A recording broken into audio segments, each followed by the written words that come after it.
São poucos os personagens de anime que, depois de estarem no topo e caírem estrondosamente, conseguem voltar ao Olimpo como as malditas lendas que sempre foram. E embora pareça que outro canal do YouTube tomou posse de mim. A realidade é que a McLaren é uma equipe que durante boa parte de sua história sempre esteve relacionada ao sucesso, ao domínio e aos campeonatos. Contudo, desde 2013 passou por uma série inédita de insucessos e baixa competitividade, passando de ser uma equipe de ponta acostumada a vencer para ser uma das piores do grid. No entanto, ao chegar ao fundo só podem te acontecer duas coisas: ou você volta ao topo, ou fica ali e desaparece, ou permanece na eterna mediocridade, como aconteceu com muitos outros exemplos ao longo da história. Mas o que a McLaren fez não foi apenas voltar, e sim voltar em grande estilo e com força bruta absoluta.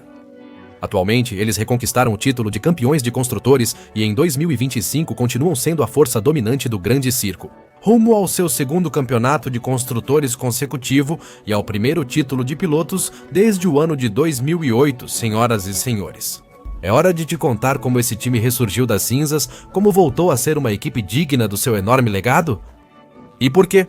O futuro da McLaren pode ser muito promissor daqui pra frente. Te contando a história de como eles chegaram ao fundo do poço, mas como se levantaram depois disso. Então, senhoras e senhores, sejam bem-vindos a este vídeo sobre como a equipe McLaren de Fórmula 1 ressurgiu.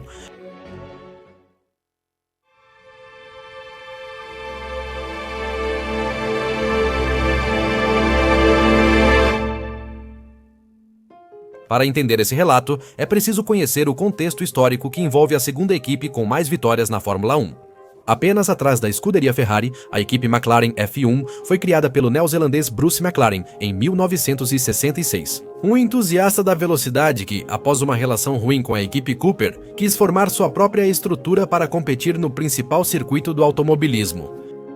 Seu nascimento foi em 1966 e, em 1968, Bruce McLaren já sabia o que era vencer um grande prêmio de Fórmula 1 quando conquistou a vitória no Grande Prêmio da Bélgica de 1968. Porém, um acidente em Goodwood, em 1970, tirou a vida do dono e fundador da equipe. A situação da McLaren para o futuro ficou muito incerta. Felizmente, Ted Mayer, também fundador da equipe, assumiu o controle da situação, não abandonou o grupo e obteve apoios financeiros notáveis. Além de criar uma estrutura competitiva que lhe permitiria vencer em 1974 sua primeiro título de pilotos e construtores da história da McLaren. Nos anos 80, parte da equipe foi vendida para a Project Ford, de propriedade do empresário britânico Ron Dennis, e que teria como propósito levar a McLaren aos degraus históricos mais altos da Fórmula, liderando em sua gestão a era de ouro da McLaren. Afinal, como esquecer a época de Ayrton Senna contra Alain Prost? O carro de 1988, que até 2023 foi o carro mais bem-sucedido da história da Fórmula, além de trazer a Mercedes de volta à categoria. O início da relação que levou Mika Häkkinen a ser campeão mundial em 1998 e 1999, ou a descoberta de grandes lendas, como acabou sendo o caso de Lewis Hamilton, campeão mundial com eles em 2008. A McLaren era uma equipe que, nas palavras do próprio Fernando Alonso, te dava a garantia de sempre ter pelo menos um carro vencedor. Mas o final de 2012 trouxe muitas mudanças para essa estrutura. A perda de sua superestrela, Lewis Hamilton, e a perda de pessoal valioso, como seu diretor técnico, Pat Lowe, que foi para outra equipe em 2013. E é exatamente neste ponto que começa o primeiro capítulo da nossa história, o declínio da McLaren. Após anos tendo pelo menos um carro para vencer, 2013 foi o início do colapso dessa equipe. Tensões internas, uma mudança de conceito no carro que não funcionou e decisões questionáveis dentro da equipe fizeram com que, pela primeira vez desde 1980, a McLaren não conseguisse uma vitória ou pódio com seus pilotos Checo Pérez e Jenson Button em uma temporada de Fórmula 1. Isso custou caro para a equipe, que passou por reestruturação e enfrentou anos de constantes mudanças. Um exemplo disso é que a Mercedes, que havia sido sua parceira por muito tempo, agora os via apenas como uma equipe cliente, já que eles tinham sua própria estrutura. Na temporada de 2014 foi um ano ligeiramente melhor do que o anterior, já que a McLaren, na primeira parte daquele 2014, o carro parecia muito competitivo, com o qual conquistaram uma dobradinha no pódio na corrida de abertura da temporada. Mas no final, o carro continuava pouco competitivo, distante dos rivais, e a vitória parecia algo muito distante neste ponto. Vendo essa situação, e que com a Mercedes parecia que não iam chegar a lugar nenhum, Ron Dennis, que em 2014 voltou ao cargo de diretor executivo da McLaren, viu como a única forma de resgatar rapidamente o sucesso e reviver uma antiga glória da equipe. E a maior parceria histórica já vista na história da categoria. Retomar a Honda como fornecedora exclusiva de motores, sendo parceira da equipe. E com isso trazer a McLaren de volta ao patamar histórico ao qual sempre pertenceu. Ron Dennis tinha ambição e queria montar um super time para desafiar a Mercedes e voltar com tudo ao topo. Após anos difíceis, a equipe assegurou o retorno do fornecedor de motores histórico e um parceiro que investiria milhões de dólares. E também atraíram talentos para seus departamentos técnico e diretivo, como Eric Bollier, o chefe de equipe que fez parte do sucesso da Lotus de 2011 a 2014. Também trouxeram Peter Prodromou, braço direito de Adrian Newey, na gloriosa época da Red Bull, de 2010 a 2013, sendo uma contratação muito relevante à época. Fernando Alonso foi trazido para formar com Jenson Button uma dupla de pilotos experientes e campeões mundiais. A McLaren tinha tudo para triunfar com tudo o que havia investido nos últimos anos. Um fornecedor de motores histórico com o qual eles haviam dominado a Fórmula 1 no passado. 2 campeões mundiais de pilotos e um departamento técnico bastante sólido. Eles tinham todas as armas para vencer. Mas é neste ponto em particular que a McLaren começa, e repito, só começa a chegar ao fundo do poço como estrutura na Fórmula 1. Dizem que segundas partes nunca funcionam, e a da McLaren e Honda não deu certo. Os japoneses tinham desenvolvido um motor extremamente menos potente que o dos seus rivais e que falhava mais do que uma espingarda de feira. De 2015 a 2017. Ter motores Honda era um completo peso morto. Isso tornava o carro lento e o fazia abandonar muitas corridas devido às constantes falhas de confiabilidade. Isso fez com que a McLaren passasse de um carro de meio de grid para o fundo do pelotão. Isso acabou provocando a aposentadoria de Jenson Button como piloto e, posteriormente, fez com que Fernando Alonso também decidisse se retirar momentaneamente da Fórmula 1. Durante todos esses anos, a desculpa era clara: não somos rápidos por causa da Honda. Isso levou ao rompimento do contrato entre eles em 2017. Acreditando que esse era seu único problema e que, com outro fornecedor de motores, a McLaren estava pronta para voltar a vencer. Já que diziam que tinham um carro muito bom, um chassi bastante poderoso, mas que o motor era o peso morto. E é exatamente nesse ponto que essa equipe chegou ao fundo do poço quando deixaram de ser impulsionados pela Honda. Como 2018 foi desastroso, com o carro lento, conseguiram apenas 62 pontos no ano. E para muitos, o Grande Prêmio da França daquele ano é lembrado como o momento mais doloroso para os fãs da McLaren, quando seus carros ficaram nas últimas posições devido à enorme falta de competitividade desse veículo. Portanto, 2018 evidenciou todas as sérias falhas dessa equipe, e que sua falta de competitividade não era exclusivamente culpa da Honda, mas também havia uma clara falta de liderança, um departamento técnico deficiente, instalações obsoletas e problemas de correlação. Enfim, McLaren já não era mais uma equipe vencedora. Algo difícil de aceitar para a segunda equipe mais bem-sucedida da história da Fórmula 1. Assim, pode-se afirmar que eles chegaram ao fundo do poço neste momento. E é justamente nesse ponto também que chega o momento para essa equipe de ascender a partir da própria escuridão. Era evidente que a liderança de Ron Dennis contribuía para o fracasso dessa equipe. Desde 2007, o Fundo Soberano do Bahrein havia comprado ações da equipe e Ron Dennis não conseguiu recomprá-las. Para se tornar sócio majoritário, foi demitido e forçado a vender sua parte da McLaren. Ron Dennis foi um dos maiores gênios que a McLaren teve para o seu legado histórico. Por isso, ocupar o lugar de uma pessoa como ele não seria uma tarefa fácil. E para substituí-lo, a diretoria da McLaren decidiu trazer aquele que para muitos é o rei Midas do automobilismo. Esse sujeito com a aparência do Piojo Herrera se chama Zachary Chowden Brown, mais conhecido como Zac Brown, que é um empresário e ex-piloto de automobilismo que assumiria o cargo de diretor executivo da McLaren, a partir do ano de 2018. Neste momento, Zac era conhecido como dono da United Autosport, equipe fundada em 2009. Conhecido por vencer competições históricas como as 24 Horas de Le Mans, ser múltiplo campeão da European Le Mans Series e campeão em 2020 do Mundial de Endurance na categoria Le Mans Prototype 2. E um longo currículo que comprovava sua experiência no automobilismo, então o cara não era um desconhecido. Mas agora ele enfrentava o maior desafio de sua carreira como gestor empresarial do automobilismo. Sua tarefa seria a nada fácil missão de levar a McLaren de volta ao topo histórico do automobilismo mundial, praticamente desde o fundo. Desde o início, Sachs se concentrou em detectar todas as falhas da equipe McLaren. Primeiro, ele sabia que precisava colocar as pessoas certas nos cargos certos para buscar uma estabilidade que permitisse à equipe crescer gradualmente. Já que não fazia sentido fazer constantes reestruturações que só atrasariam ainda mais o processo da McLaren de voltar ao topo, e isso é algo que a Ferrari não entendeu durante todos esses anos. Desde que assumiu o cargo em 2018, ele reafirmou posições de alguns membros do departamento técnico, fez mudanças, ajustes e trouxe pessoas altamente qualificadas para a equipe, como foi na época Andrea Seidel. Quem, após ser o diretor de operações da Porsche na época de ouro dessa equipe no Mundial de Endurance, agora seria o chefe de equipe da estrutura britânica. Ou ainda, a contratação de James Kay, um dos engenheiros em ascensão na Fórmula 1 como diretor técnico.